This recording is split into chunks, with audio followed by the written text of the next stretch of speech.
Pemirsa, terima kasih Anda masih setia mengikuti kami. Kali ini kita akan melanjutkan lagi lebih jauh tadi seputar informasi bagaimana cara BPJS mensosialisasikan apa-apa saja hak-hak dan juga kewajiban dari masyarakat yang akan menggunakan kartu jaminan kesehatan tersebut. Nah, baik, kali ini kita akan membahas hot issue yang sedang ramai diperbincangkan di skala nasional, yaitu tentang masalah kartu palsu. Nah, ini seperti apa, Pak Anto Kalina? Apakah di Tabalong atau mungkin di Kalimantan Selatan ini ada kasus tersebut? Kalau sementara dari laporan yang ada masuk di kita, sementara belum ada untuk kartu palsu. Tapi hal tersebut perlu kita waspadai karena ini sudah menjadi concern dari pemerintah pusat. Kemarin juga pemerintah pusat per tanggal 3 Agustus sudah mengeluarkan edaran kepada seluruh kepala daerah, gubernur dan bupati agar menindaklanjuti apabila terjadi kejadian kartu jaminan kesehatan ini palsu. Salah satu langkah-langkah yang perlu diperlukan dari pemerintah daerah, kami juga telah melaksanakan koordinasi terkait jika nanti ditemukan kartu palsu, paling tidak ada pelaporan kepada kami khususnya yang nanti akan kami teruskan ke pusat terkait kartu palsu tersebut. Nah, untuk menghindari hal tersebut, yang pertama yang perlu dilakukan kepada masyarakat bahwa dalam proses pendaftaran BPJS Kesehatan ini tentunya hindari calo dalam hal pengurusan kartu. Lebih baik mengurus di kantor BPJS itu mudah, dan dalam pelaksanaannya kita tidak memungut biaya alias gratis ya dalam hal pengurusan kartu ini. Dan mungkin kalau lebih mudah lagi dalam proses pendaftaran, kita juga sebenarnya sudah ada proses pendaftaran secara online. Jadi bisa dengan website BPJS Kesehatan Go.id tadi bisa mendaftar di situ. Nah, itu juga lebih mudah. Kemudian yang kedua, bagi masyarakat yang sudah mempunyai kartu, itu bisa mengecek artinya data yang ada, data dari nomor kartu tersebut dengan identitas yang ada itu melalui tadi yang pertama melalui website BPJS Kesehatan Go.id. Nanti bisa di sana ada informasi, bisa dimasukkan nomor kartunya, apakah itu nanti sesuai atau tidak. Kalau nomor kartu dengan namanya sesuai, dengan ada yang data di dalam website tadi, maka kartu tersebut adalah asli. Nah, kemudian yang kedua juga bisa melalui tadi aplikasi BPJS Kesehatan Mobile. Kalau ada HP Android ya, sekarang kan HP Android sudah banyak beredar kan, bisa diinstal dari aplikasi Play Store BPJS Kesehatan Mobile. Di situ nanti tinggal memasukkan nomor kartunya, nanti kemudian muncul nama yang sesuai dengan yang nomor kartu. Nah, kalau sama ya berarti sama.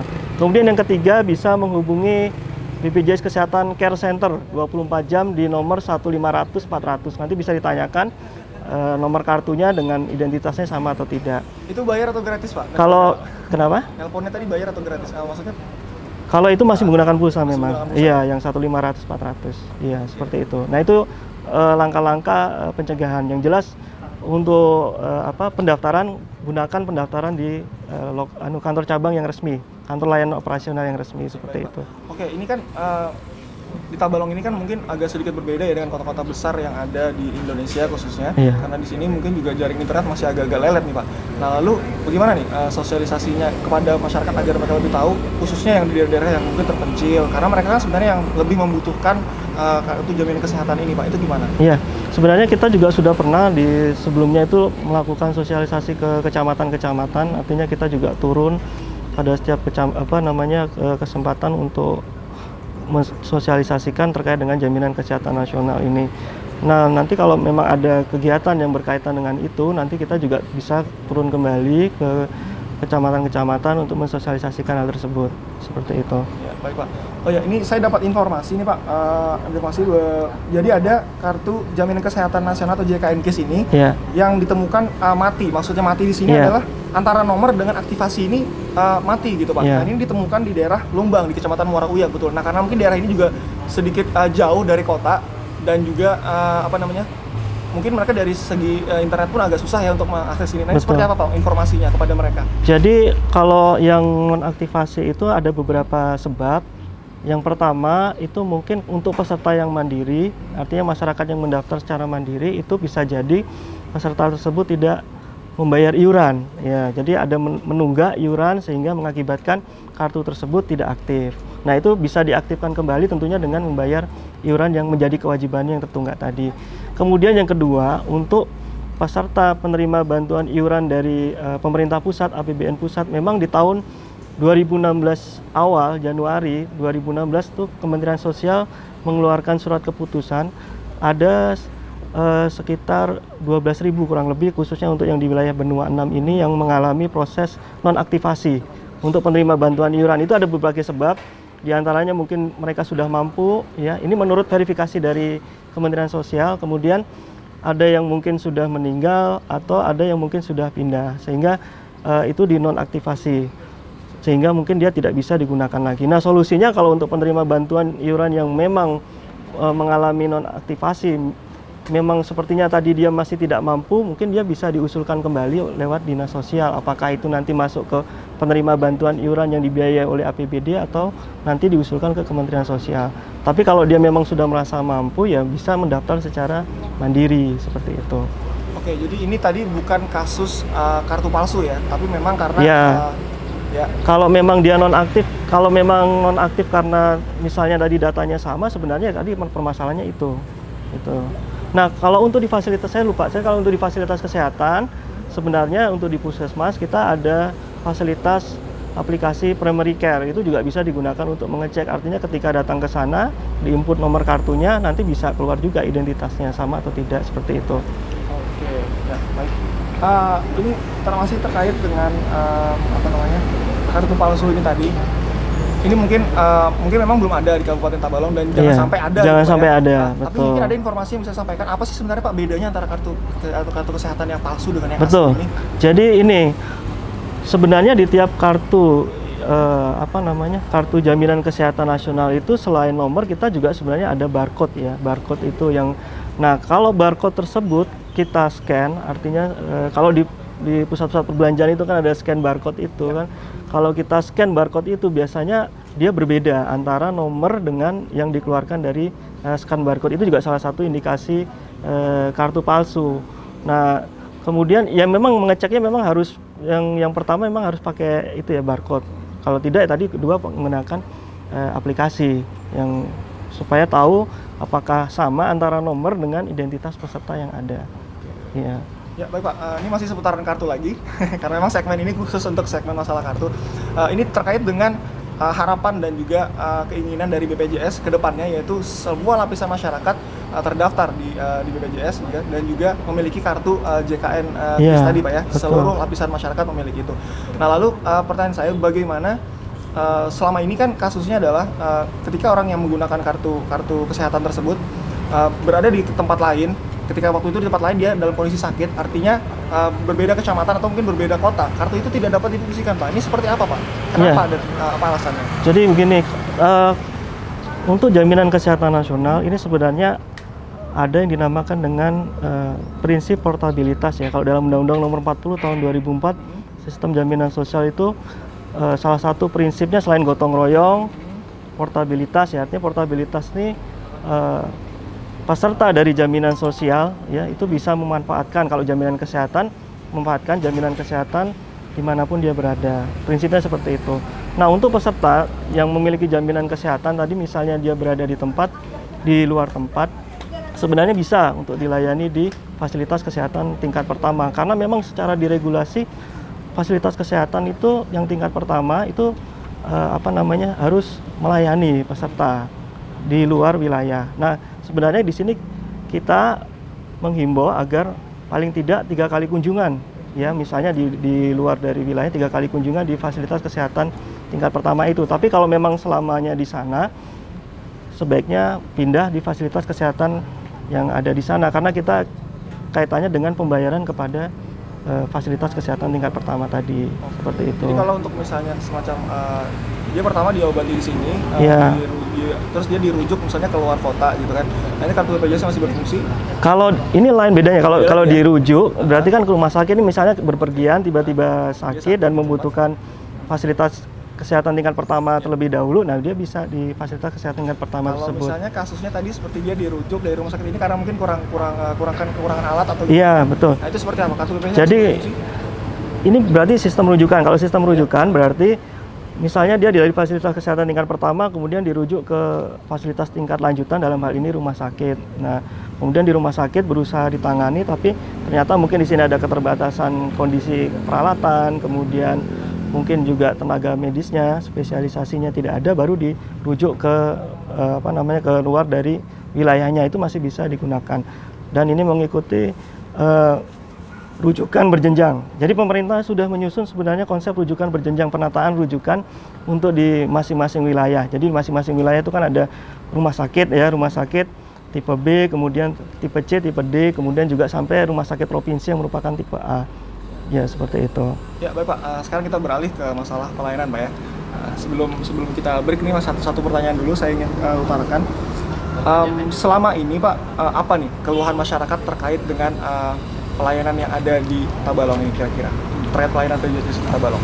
Iya, sebenarnya terkait dengan pelayanan ini ada beberapa hal ya. Yang pertama mungkin juga karena tadi ya, masalah informasi belum tersampaikan secara benar sehingga masyarakat tidak memahami secara detail antara hak dan kewajiban itu, sehingga mengakibatkan itu juga berpengaruh kepada proses prosedur pelayanan.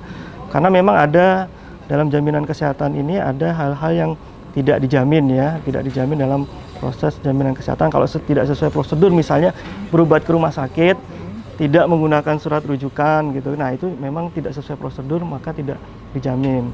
Nah kemudian yang kedua, mungkin karena keterbatasan ya, misalnya keterbatasan ruang rawat inap di rumah sakit, sehingga hal itu menyebabkan di sana berjubel peserta masyarakat dan itu tidak mendapatkan kamar, itu juga sering menjadi keluhan. Tapi itu pun juga kita harus evaluasi kembali kenapa bisa menjadi rumah sakit itu penuh dengan masyarakat, dengan peserta jaminan kesehatan nasional. Siapa tahu mungkin dari sekian banyak peserta tersebut sebenarnya bisa ditangani di puskesmas ya. Tapi karena mungkin masyarakat kan mindsetnya kalau ke rumah sakit tidak berobat, sebenarnya kan mungkin bisa ditangani di rumah sakit. Nah itu juga perlu dievaluasi sebenarnya, dari sekian banyak itu mungkin ada yang sebenarnya bisa ditangani di fasilitas kesehatan tingkat pertama, jadi tidak harus semuanya lari ke rumah sakit. Nah sehingga kondisinya kalau seperti itu memang berapapun tempat tidur yang ada di rumah sakit, kalau masyarakat semuanya hanya menginginkan berobat ke rumah sakit, pasti ya tidak akan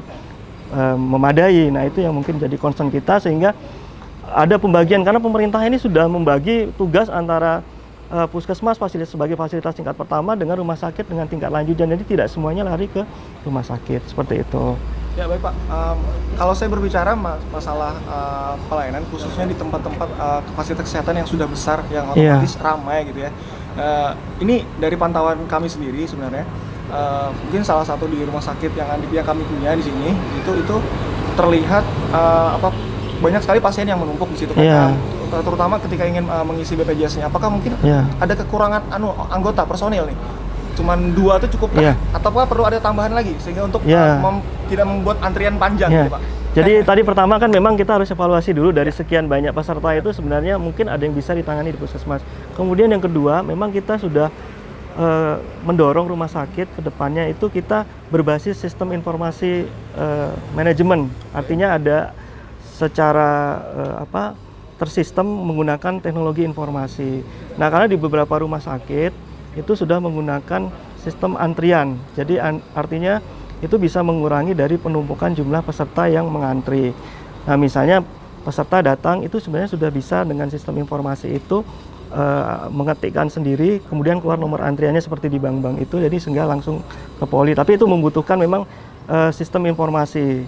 Nah, kalau di kami memang sudah ada sistem informasi, tinggal nanti dengan rumah sakit memang misalnya sudah ada sistem informasi, kita gabung bersama, itu bisa digunakan untuk mengatasi sistem antrian. Jadi berapapun peserta yang di sana, kalau sudah digunakan sistem itu pasti akan terurai antrian itu. Karena ini sudah banyak terjadi di rumah sakit besar yang menggunakan sistem informasi yang baik, itu akhirnya peserta bisa terbagi dan tidak menumpuk di satu titik itu. Jadi sebenarnya kuncinya adalah pengelolaan itu. Berapapun misalnya SDM yang kita tempatkan di sana, kalau sistemnya masih menggunakan intinya mungkin ya secara manual, mungkin tidak akan bisa mengurangi dari antrian yang ada, seperti itu. Ya baik Pak, itu dengan tapi saat ini kalau boleh berbicara jujur, sebenarnya cukup nggak sih menurut Bapak SDM dari BPJS sendiri untuk mencakup dari Bapak kan kalau boleh dari Beraba ya, ini sekarang kita Balong, ini seperti apa, cukup nggak sebenarnya? Jadi kita memang ada standarisasi secara nasional itu untuk petugas yang ditempatkan di rumah sakit. Kalau memang rumah sakit tipe C, karena ini Badarudin tipe C, itu memang kita memang satu orang untuk BPJS. Sebenarnya karena tugas kita, kewenangan di sana kan hanya melakukan verifikasi ya, artinya verifikasi peserta yang datang ini kemudian kita ketik di aplikasi kita masuk nggak dalam kepesertaan jaminan kesehatan nasional. Kalau masuk ya kita terbitkan surat keterangannya itu. Nah itu dengan kita memverifikasi tagihan. Jadi karena sebatas itu kewenangannya, jadi maka memang dari segi kasus memang sementara ini masih cukup. Nah itu tadi makanya kita mendorong agar ada sistem informasi yang bisa dipasang di rumah sakit sehingga bisa mengurai antrian yang ada, seperti itu. Nah kemarin kebetulan kami sudah mengumpulkan semua rumah sakit yang ada di benua 6 ini. Kita ingin mengembangkan sistem informasi itu bisa digunakan sehingga nantinya ke depan salah satunya untuk proses antrian ini bisa berlangsung dengan cepat, tidak menumpuk di satu tempat, seperti itu. Baik Pak, kalau boleh tahu nih, ini juga lumayan penting, tapi saya lupa tadi untuk menyampaikan. Di Tabalong sendiri, Kabupaten Tabalong sendiri itu berapa tempat kesehatan yang sudah bekerja sama dengan BPJS? Apakah semua? Iya, jadi memang kalau secara regulasi itu adalah rumah sakit pemerintah dalam program jaminan kesehatan nasional ini wajib untuk kerjasama. Nah, kemudian untuk yang swasta sampai saat ini memang belum pada klausul wajib, tapi dapat bekerja sama. Nah, mungkin nanti di tahun 2019 ketika jumlah masyarakat sudah banyak yang masuk ke dalam program jaminan kesehatan nasional, mungkin pemerintah akan mewajibkan, tapi saat ini masih dalam status dapat bekerja sama. Nah, di sini kita memang untuk rumah sakit kebetulan ada 2, rumah sakit swasta dengan rumah sakit pemerintah, dan kemudian dari puskesmas, karena puskesmas kan sebagai sarana fasilitas milik pemerintah, dan juga ada beberapa dokter swasta. Nah, kemudian untuk di Kalimantan Selatan itu ada 27 rumah sakit ya yang bekerja sama. Nah, semua data itu tadi bisa dilihat di BPJS Kesehatan Mobile di Play Store. Jadi kalau kemanapun pergi, itu dengan aplikasi itu nanti bisa terlihat fasilitas kesehatan mana yang kerjasama dan letaknya di mana. Karena di situ kita ada semacam peta ya, ada mapnya. Nanti misalnya pergi ke daerah, di sini yang terdekat apa saja di situ ada. Nah, kemudian bisa juga dilihat di websitenya BPJS Kesehatan untuk mencari informasi di mana saja fasilitas kesehatan yang bekerja sama. Jadi bukan cuma rumah sakit yang ada terdaftar di situ Pak ya data-datanya, tapi juga puskesmas mungkin? Iya, di seluruh Indonesia ada, kalau di aplikasi tadi ada. Iya, iya. Terus itu tadi kan puskesmas, rumah sakit. Lalu kalau misalnya seperti semacam klinik atau fasilitas kesehatan lain, ini masih kerjasama juga atau belum? Bekerja sama. Jadi kalau yang tadi seperti kami sampaikan bahwa untuk yang swasta itu bisa bekerja sama dengan BPJS Kesehatan. Cuman sebelum bekerja sama kita memang ada regulasi yang dikeluarkan oleh pemerintah, persyaratannya apa saja. Misalnya dari sisi fasilitasnya, dari sisi ketenagaannya, dari sisi sarana dan prasarana itu ada persyaratannya. Sesuai kita mengacu kepada Peraturan Menteri Kesehatan yang sudah dikeluarkan untuk standar persyaratan fasilitas kesehatan, seperti itu. Ini menyampaikan aspirasi masyarakat lagi Pak. Ada sempat ada kasus gitu, katakanlah seperti kasus ini ada salah satu masyarakat yang bingung gitu kan ketika itu berobat dan mungkin kekurangan darah atau apa sehingga membutuhkan darah gitu kan. Tapi saat itu di fasilitas kesehatan tersebut kekurangan darah sehingga mendatangi fasilitas kesehatan lain gitu kan, katakan seperti itu. Saya sebut aja nih langsung Palang Merah Indonesia karena sebagai pengumpul darah gitu ya. Iya. Nah, apakah mungkin BPJS sudah bekerja sama dengan Palang Merah juga sebagai salah satu fasilitas kesehatan? Sebenarnya kalau untuk Palang Merah itu karena dia subordinatnya dari penyuplai darah ke fasilitas kesehatan yang tertinggi adalah di rumah sakit. Nah, di sini memang kita kerjasamanya memang dengan secara regulasi dengan rumah sakit. Ya? Jadi untuk untuk pelayanan darah dan segala macam memang kita kerjasama dengan rumah sakit. Nah, secara regulasi seperti itu. Jadi kalau masalah nanti penanggungan biayanya katakan seperti itu, itu sudah ditanggung oleh BPJS karena masih berhubungan dengan rumah sakit gitu ya, atau gimana? Betul. Jadi sebenarnya kalau secara sistem dia kan memang paket manfaat itu adalah paket manfaat yang sudah kita bayarkan oleh BPJS Kesehatan kepada rumah sakit gitu, seperti itu. Ya baik Pak. Saya rasa nih kita perluan dulu ya Pak ya, kita perlu rehat dulu sejenak pemirsa, karena mungkin sudah banyak sekali yang tadi kita sampaikan dan ingin lagi kami pertanyakan lagi, khususnya setelah ini akan ada pertanyaan-pertanyaan yang akan kita bahas seputar pelayanan BPJS di beberapa tempat kesehatan di Kabupaten Tabalong. Ya baik pemirsa, tetaplah bersama kami, jangan kemana-mana.